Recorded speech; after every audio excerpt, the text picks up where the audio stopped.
Hello, and welcome to Baltimore's BWI Airport. I am once again flying on Southwest today, but trying out one of their newest planes, equipped with their newest cabin, and for the first time, USB ports, on a flight to Chicago O'Hare. I wasn't checking any bags today, so I was able to skip the check-in desks and go straight to security, which I cleared in a matter of minutes with my TSA pre-check. Once airside, made my way to my gate, A11. Awaiting me there was November 8830 Quebec, a 1-year-old Boeing 737 MAX 8 delivered new to Southwest in January of 2023. Southwest, for the time being, has a very unique boarding process. They offer open seat and boarded groups, with each person getting a boarding position consisting of a letter and a number. There are 3 groups, A, B, and C, each with 60 numbers. A1 boards first, and as the number gets bigger and the letter further down the alphabet, you board later. You get your boarding position when you check in 24 hours before your flight, so there's always a scramble to check in right when check-in opens so you aren't stuck in the C group and end up in a middle seat. The boarding process is, unfortunately, in my opinion, changing soon.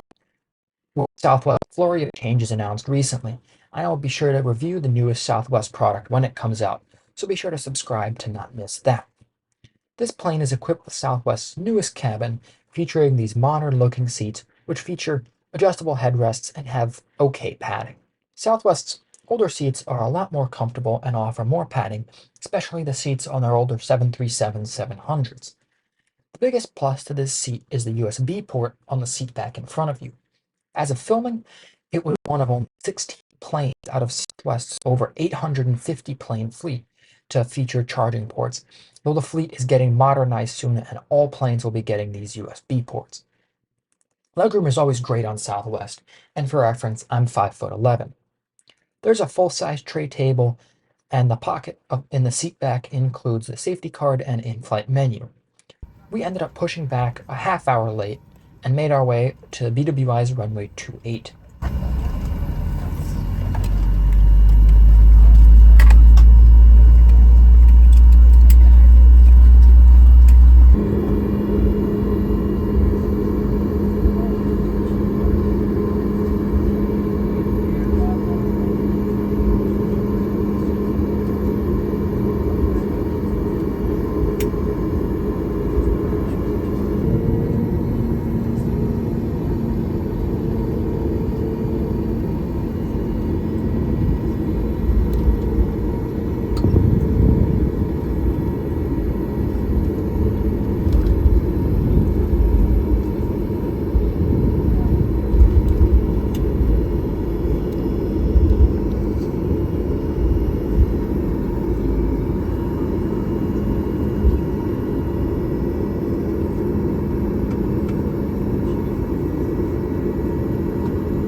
Took off the west, so there was no need to turn after takeoff, and we flew over Front Royal and West Virginia as we settled into our cruising altitudes of 38 and then 36,000 feet.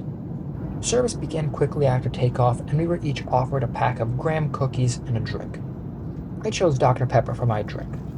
These cookies were delicious, and Southwest offers a decent in-flight service for American carriers, especially on shorter flights. While Southwest, like all other low-cost carriers, doesn't have TV screens, they do have a flight entertainment system that you can connect to through your phone. Once you connect to their Wi-Fi, a pop-up will open showing their IFE system. There's a wonderful flight map that can be moved, has multiple angles, and even shows off flight information, like speed and altitude. There's a wide selection of movies and TV shows, and they also offer about 15 live TV channels. This flight was classic Southwest, with a pleasant cabin crew and good in-flight service. It was cheap and fast, and Southwest's generous bag requirements are always a bonus. Luckily, they have no plans to change their bag policy anytime soon. The new seats weren't nearly as comfortable as their old seats, and while they are perfectly adequate for short and medium-length flights that fill Southwest's network, they would definitely start to get uncomfortable after a longer flight. We began our descent over Indiana and passed over Gary, Indiana, before flying directly over Chicago and lining up for our final approach onto O'Hare's runway 22 left.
Since we landed on 22 left, the taxi wasn't O'Hare's usual marathon, and we pulled into our gate at Terminal 5.